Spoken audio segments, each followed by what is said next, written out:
Hello बच्चों। तो last particular video तक अपन ने पढ़ लिया था कि समांतर प्लेट संधारित्र क्या होता है। अपन ने वीडियोस के अंदर उनकी धारिताओं की कैलकुलेशन की है ना, अलग अलग पार्ट में की है कि जब निर्वात हो, जब माध्यम पूर्णतः भरा हो, माध्यम अंशतः भरा हो, विभिन्न माध्यम अंशतः भरे हुए हो, विभिन्न माध्यम पूर्णतः भरे हो, इतने तरीके की डेरिवेशन की है। जो इम्पोर्टेंट है वो ध्यान रखिएगा, जब माध्यम अंशतः भरा हो, एक ही माध्यम और अंशतः भरा हो, ये सामान्यतः वो डेरिवेशन है जो कि पूछी जाती है। ठीक है, चलिए अब नेक्स्ट मैंने आपको बताया दो ही अपन पढ़ेंगे संधारित्र, एक तो है समांतर प्लेट संधारित्र और एक है गोलीय संधारित्र। बेलनाकार संधारित्र के लिए हमारी बुक में कहीं कोई डिस्कशन नहीं है। ठीक है, तो अपन अब नेक्स्ट टॉपिक चालू कर रहे हैं, गोलीय संधारित्र। इंग्लिश में बोलेंगे स्फेरिकल कैपेसिटर। गोलीय को स्फेरिकल बोलते हैं बच्चों, ठीक है, और संधारित्र तो फिर कैपेसिटर होता ही है। चलिए ये कैसे होगा, तो अगर आप समझिए इस चीज को कि नाम से पता चल रहा है क्या है भाई, ये गोला होना चाहिए इसके अंदर। तो संधारित्र है, दो प्लेटें होती है ना, तो एक होगा इसका अंदर वाला गोला और एक होगा इसके बाहर गोला। ठीक है, एक इसके अंदर गोला होना चाहिए और एक इसके बाहर गोला होना चाहिए। ओके, मेरे हिसाब से मैंने स्पेलिंग गलत लिख दी है ना, पॉसिबल है, SPH। ठीक है, ओके। देखिए अब क्या होगा, यहाँ पर सबसे पहले वाला गोला, ये जो आंतरिक गोला है ना बच्चों, ये बात ध्यान में रखिएगा कि स्फेरिकल कैपेसिटर में ये अंदर वाला गोला ठोस भी हो सकता है और खोखला भी हो सकता है, लेकिन होना चालक गोला ही चाहिए। ठीक है, तो इसे चाहे खोखला गोला मान लो चाहे ठोस गोला मान लो, कोई दिक्कत वाली बात नहीं है। इसकी त्रिज्या को मैं मान रहा हूँ R1। ठीक है, जबकि ये जो बाह्य गोला लिया गया है जिससे इस आंतरिक गोले को आवृत किया गया है, ये खोखला होगा। अरे बच्चों खोखला होगा तभी तो ये अंदर आ पाएगा, अगर ठोस होगा तो फिर अंदर कहां से डाल पाएंगे। तो ये तो कॉमन सी बात थी कि ये जो बड़ा वाला गोला है वो क्या होना चाहिए, खोखला होना चाहिए था। बात समझ में आ गई। फिर यहाँ पर आपने फुटबॉल देखी, कभी फुटबॉल खेला आपने? फुटबॉल के अंदर आपको पता होगा बच्चों, हवा डालने के लिए छोटा सा छेद होता है नहीं होता है ना, वो छोटे से छेद से हवा डालते हैं। सेम ऐसा का ऐसा पैटर्न इनके साथ में भी होता है। यहाँ पर क्या होता है बच्चों, एक छोटा सा आप मान लीजिए कि यहाँ पर रबर लगा हुआ है, इंसुलेटर है। रबर क्या होता है, कुछ चालू होता है ना, तो ऐसी चीज लगी हुई है और उस छोटे से छेद से हमने क्या किया, एक वायर को अंदर इंसर्ट किया। कंडक्टिंग वायर जो है ना, चालक तार जो है उसे अंदर इंसर्ट कर दिया, अंदर डाला, और उस चालक तार से हमने इस आंतरिक गोले को ऋणात्मक आवेशित कर दिया। अब बच्चों यहाँ पर आप धनात्मक आवेश दर्शा सकते थे, इसमें कोई दिक्कत वाली बात नहीं। ठीक है, लेकिन अपन ने अभी से माइनस आवेश से किया है, आपकी बुक में दे रखा था इसलिए, अदरवाइज आप इसे प्लस से भी कर सकते हैं, कोई दिक्कत नहीं है। चलिए, तो हमने इसे ऋणात्मक आवेश दिया। जैसे ही आपने इसे ऋणात्मक आवेश दिया, वैसे ही क्या हुआ, प्रेरण के कारण ये जो बाह्य खोखला गोला था ना, ठीक, इस बाह्य खोखले गोले की आंतरिक सतह पर विपरीत प्रकृति का आवेश, विपरीत प्रकृति का तो यही होगा,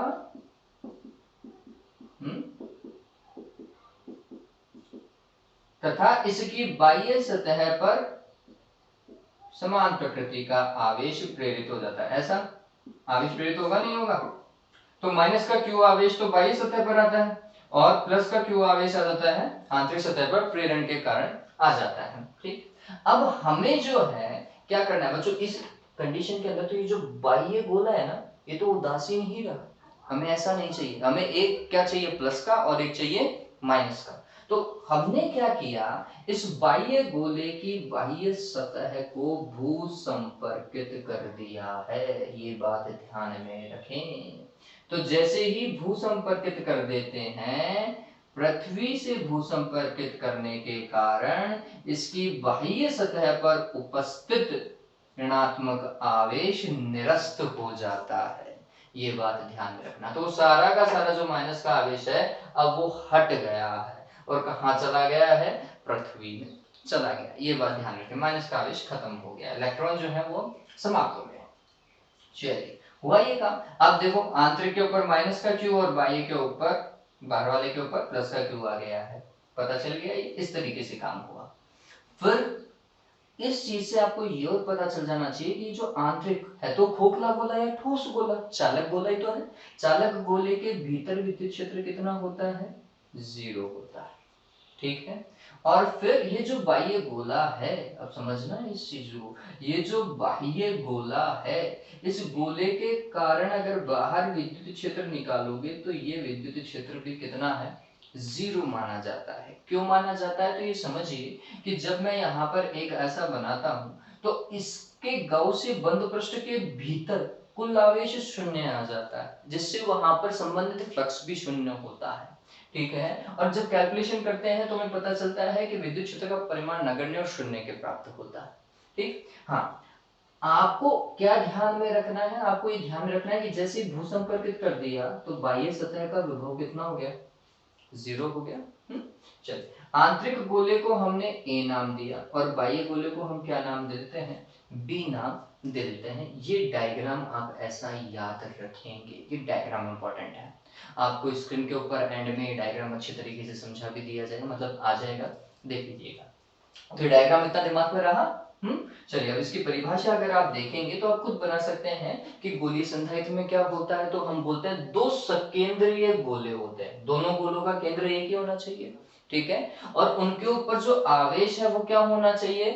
परिमाण में समान होना चाहिए और प्रकृति में विपरीत होना चाहिए, ठीक है। और इन दोनों गोलों के मध्य की दूरी कम होनी चाहिए, मतलब इनकी त्रिज्याओं का अंतर जो है बच्चों वो कम होना चाहिए। मतलब R2 बड़ी त्रिज्या है और R1 छोटी त्रिज्या है, तो ये जो R2 माइनस R1 है ना, त्रिज्याओं का अंतर वो क्या होना चाहिए बच्चों? कम होना चाहिए। ऐसे सकेंद्रीय गोलों का युग्म ही क्या बनाता है? गोलीय संधारित्र। तो आप कह सकते हैं दो परिमाण में समान एवं प्रकृति में विपरीत आवेशित सकेंद्रीय गोलों का युग्म क्या बनाता है? गोलीय संधारित्र का निर्माण करता है। वापस से, दो परिमाण में समान और प्रकृति में विपरीत आवेशों से युक्त दो सकेंद्रीय गोलों का युग्म ही किसका निर्माण करता है? गोलीय संधारित्र का निर्माण करता है। इन दोनों गोलों की त्रिज्याओं का अंतर कम होना चाहिए, ठीक है। चलिए, तो ये ध्यान में रखेंगे। अब डेरिवेशन के ऊपर काम करते हैं। तो मैंने आपको पहले ही इसकी थ्योरी बता दी है कि आंतरिक गोले को ऋणात्मक आवेश दिया गया है, जिसके कारण इसके बाह्य मतलब बाह्य गोले की आंतरिक सतह पर प्रेरण के कारण धनात्मक आवेश एवं इसकी बाह्य सतह पर ऋणात्मक आवेश प्रेरित होता है।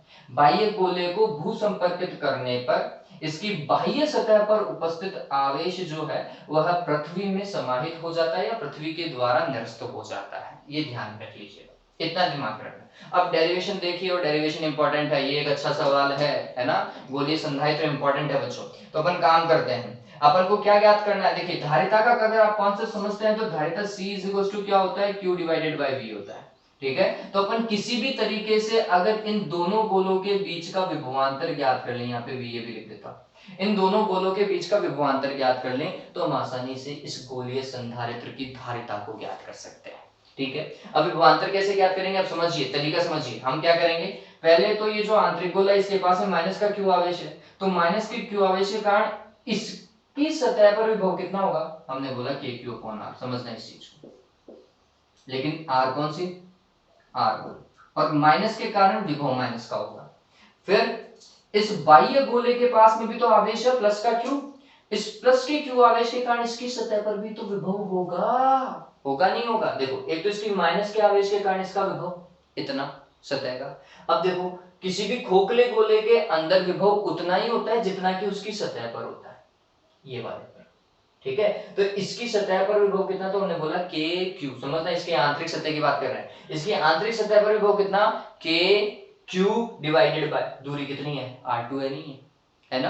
तो हमने बोला कि इसकी आंतरिक सतह पर विभव कितना? KQ/R2, ठीक। ये आंतरिक सतह पर विभव इतना का इतना विभव इसके सतह पर भी तो आ जाना चाहिए। क्यों? क्योंकि खोखले गोले के अंदर विभव उतना ही होता है जितना उसके सतह पर होता है। ये बात ध्यान रखिएगा, ठीक है। तो हमने बोला कि दो विभवों का योग होगा इसके ऊपर, इसकी सतह पर होगा, ये ध्यान रखिएगा, ठीक है। तो काम करने का तरीका समझ लीजिए। क्या करना है? हमने बोला सबसे पहले गोले ए पर उपस्थित माइनस क्यू आवेश के कारण इसकी सतह पर विभव। तो गोले ए की सतह पर इसी के ही आवेश के कारण देख रहे हैं, तो ये विभव कितना होगा? तो आंसर अपन ने V1 बोला और V1 बराबर लिखा के आवेश था Q डिवाइडेड बाय त्रिज्या R1 और ये विभव कैसा होगा? माइनस का। फिर इसके बाद में गोले ए की सतह पर ही विभव देखेंगे, लेकिन किसके कारण?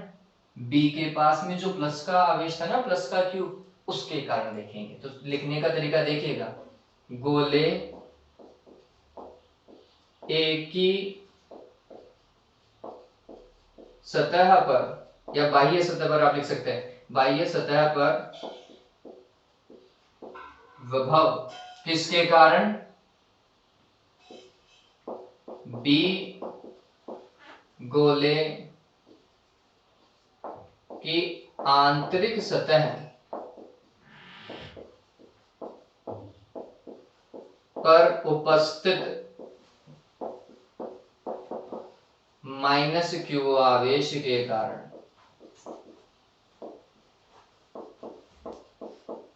ठीक है, कितना भाई? तो ये लिखा जाएगा V2 प्लस का था, और सॉरी यहाँ पर प्लस का के क्यू, उसकी त्रिज्या कितनी थी? R2 थी। ये समीकरण नंबर आप 2 लिख दीजिएगा, ये समीकरण नंबर 1 लिख दीजिएगा सही। ठीक, अतः गोले ए की सतह पर परिणामी विभव, अतः गोले ए की बाह्य सतह पर परिणामी विभव कितना होगा भाई बाह्य सतह पर? तो हमने बोला कि अब परिणामी विभव तो V1 प्लस V2 होता है, यही बताया। ठीक, इसे VA लिख देता हूं मैं, ए बोला था इसलिए। V1 का मान कितना? माइनस का के Q divided by R1। V2 का मान कितना? के क्यू डिवाइडेड बाय R2। फिर क्या करो, माइनस को बाद में लिख लीजिएगा। तो इसे लिखने का तरीका और क्या हो सकता है? के क्यू डिवाइडेड बाय R2 में से घटा दिया किसको? के क्यू डिवाइडेड बाय R1 कर सकते हैं ना, इसको उठा करके आगे लिख दिया। अब के क्यू को क्या कर सकते हो बच्चों? कॉमन ले सकते हैं, नहीं ले सकते? तो के क्यू को कॉमन ले लीजिएगा, क्या हो जाएगा? 1/R2 minus 1/R1।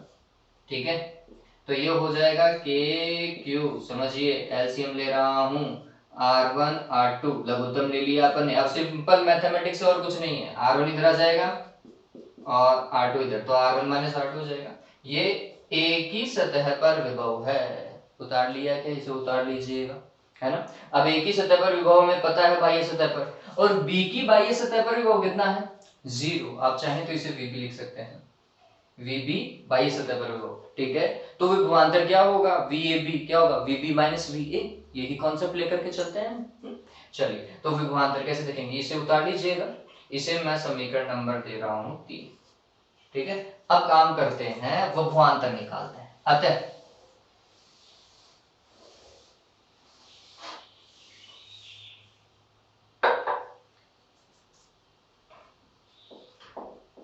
अतः गोलों के मध्य विभवांतर VAB, VAB बराबर क्या होगा बच्चों? VB minus VA। ठीक है, ये ध्यान में रखिए। VB देखो भाई, VB क्या है? वो 0 है। ठीक है, माइनस क्या? VA कितना है? ये रहा, के Q R1 minus R2 divided by R1 R2। ठीक है, माइनस को अंदर ले जाए, माइनस को अगर अंदर लेकर के जाओगे तो ये जो R1 प्लस का था ये तो माइनस का हो जाएगा, और R2 जो माइनस का था वो प्लस का हो जाएगा। तो अब ये क्या हो जाएगा? के क्यू R2 माइनस R1। उल्टा कर दो ना, इतनी मैथमेटिक्स तो आती ही है। के को क्या लिख सकते हैं निर्वात के लिए? 1/4 पाई एप्सिलॉन नॉट लिखा जा सकता है बच्चों। तो वही काम कर रहे हैं, तो मैं लिख देता हूं यहाँ पर, इसे लिख दिया Q और यहाँ पर लिख दिया 4 पाई एप्सिलॉन नॉट, लिख सकते हैं ना। और ये हो जाएगा R2 minus R1 divided by R1 R2। Done हो गया क्या ये? चलिए अब इसके बाद में समझिए, इसके बाद में अपन को देखनी है धारिता। तो हमने लिखा गोलीय संधारित्र की धारिता, गोलीय संधारित्र की धारिता। अभी गोलीय संधारित्र की धारिता क्या होगी, फॉर्मूला लिख चुका हूं मैं, देखो वहां पर क्या है, Q डिवाइडेड बाय VAB, यही तो कॉन्सेप्ट बता रहे थे हम। तो हमने लिखा C इज इक्वल टू होगा Q डिवाइडेड बाय VAB। मान रखने पर इसे समीकरण नंबर 4 दे दीजिएगा और बोल दीजिएगा समीकरण 4 से मान रखने पर क्या है भाई, Q डिवाइडेड मान रखो VAB का, Q upon 4 pi epsilon not, फिर यहाँ पर आएगा R2 माइनस R1, यहाँ पर आएगा R1 R2, Q से Q cancel, 4 pi epsilon not और R1 R2 कहाँ चला गया, ऊपर, 4 pi epsilon not R1 R2 divided by R2 minus R1। ये गोलीय संधारित्र की धारिता है बच्चों, इस चीज को ध्यान में रखें। ठीक, 4 pi epsilon not R1 R2 divided by R2 minus R1। अब यहाँ पर कई बार बच्चे कंफ्यूज हो जाते हैं कि R2 माइनस R1 करेंगे, R1 माइनस R2। बच्चों धारिता जो है वो कभी ऋणात्मक नहीं होती, इस चीज को अपने दिमाग में बैठा दो। कभी आप किसी चीज के ऊपर माइनस की धारिता नहीं पढ़ोगे, ये कॉन्सेप्ट में ही नहीं है। कैसे हो सकता है किसी के ऊपर माइनस की धारिता, थोड़ा सा दिमाग लगाएं, इसका मतलब क्या है, धारिता का मतलब वो कितना आवेश अपने पास में रख सकता है, यही तो कैपेबिलिटी है ना, आवेश को धारण करने की क्षमता है। माइनस का हो गया तो कभी आवेश को धारित नहीं कर पाएगा वो, ये पॉसिबल ही नहीं है। ठीक, तो ये समझिए, तो यहाँ पर बड़ी त्रिज्या में से ही छोटी त्रिज्या घटनी चाहिए, ये ध्यान में रखो। ठीक है, अगर आपने R1 को बड़ी त्रिज्या अपने डायग्राम में बनाया ना, तो आपका आंसर R1 माइनस R2 होना चाहिए। इतना दिमाग में रख लीजिएगा कि हमेशा बड़ी त्रिज्या में से ही छोटी त्रिज्या घटेगी, ये ध्यान में रखिएगा। धारिता पता चल गई।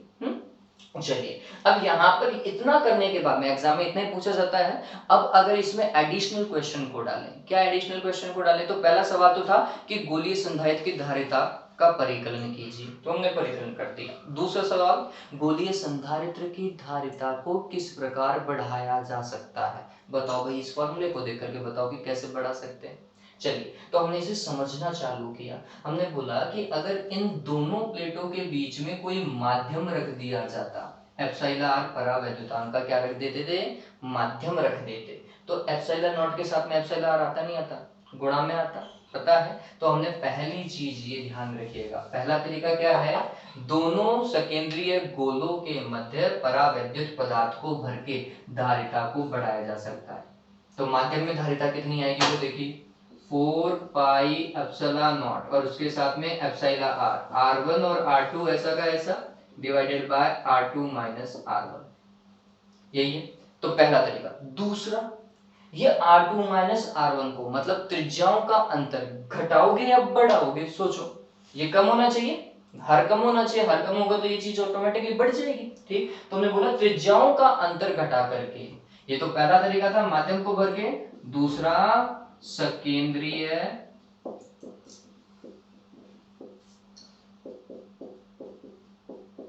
गोलों की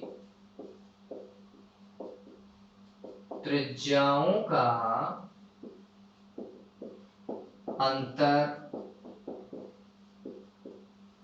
कम करके, है ना, R2 माइनस R1 को कम करके, ये बात ध्यान में रखना। ठीक, हम क्या कर सकते हैं, धारिता को बढ़ा सकते हैं, तो ये पता चल गया। चलिए अब क्या ये संभव है कि एक गोले से भी गोलीय संधारित्र बन सकता है, तो आंसर है हाँ बच्चों, बन सकता है। उसका दूसरा गोला फिर कितनी त्रिज्या का माना जाएगा, अनंत त्रिज्या का माना जाएगा, ये बात ध्यान रख लीजिएगा। उस केस में फिर उसकी धारिता क्या होगी, तो ये जो अंदर वाला गोला है ना, इसकी धारिता ही फिर उस गोलीय संधारित्र की धारिता होगी। किसी भी गोले की धारिता कितनी होती है, 4 पाई एप्सिलॉन नॉट आर पढ़ा है नहीं पढ़ा है, तो वो वाला पार्ट आ जाएगा। बात समझ में आई? तो इस चीज को समझिए कि अगर किसी गोलीय संधारित्र की सिर्फ और सिर्फ एक ही गोले को मान रहा है, तो दूसरा गोला फिर कहाँ पर होगा? तो हम बोलेंगे दूसरे गोले की त्रिज्या अनंत होगी, तो भूल जाओ उसको। तो फिर उस गोलीय संधारित्र की धारिता कितनी होगी? तो आंसर है जो पहला गोला आपको दिखाई दे रहा है उसकी धारिता ही उस गोलीय संधारित्र की धारिता होगी। और इस वाले गोले की धारिता कितनी है? 4 पाई एप्सिलॉन नॉट R1 है नहीं, तो उस केस में इतनी आएगी, आप करके देख लीजिएगा। ठीक, चलिए तो आज के लिए इतना ही है बच्चों। उम्मीद करता हूँ कि आपको समझ में आया होगा। और मैं आपको हर बार कह रहा हूँ कि वीडियोस को लाइक करते रहो बच्चों, और हो सके तो फिर इन्हें शेयर भी करें। लेकिन शेयर नहीं करें तो वीडियोस को लाइक करो, और चैनल को अगर अभी तक सब्सक्राइब नहीं किया है तो just subscribe it. Have a good day, take care.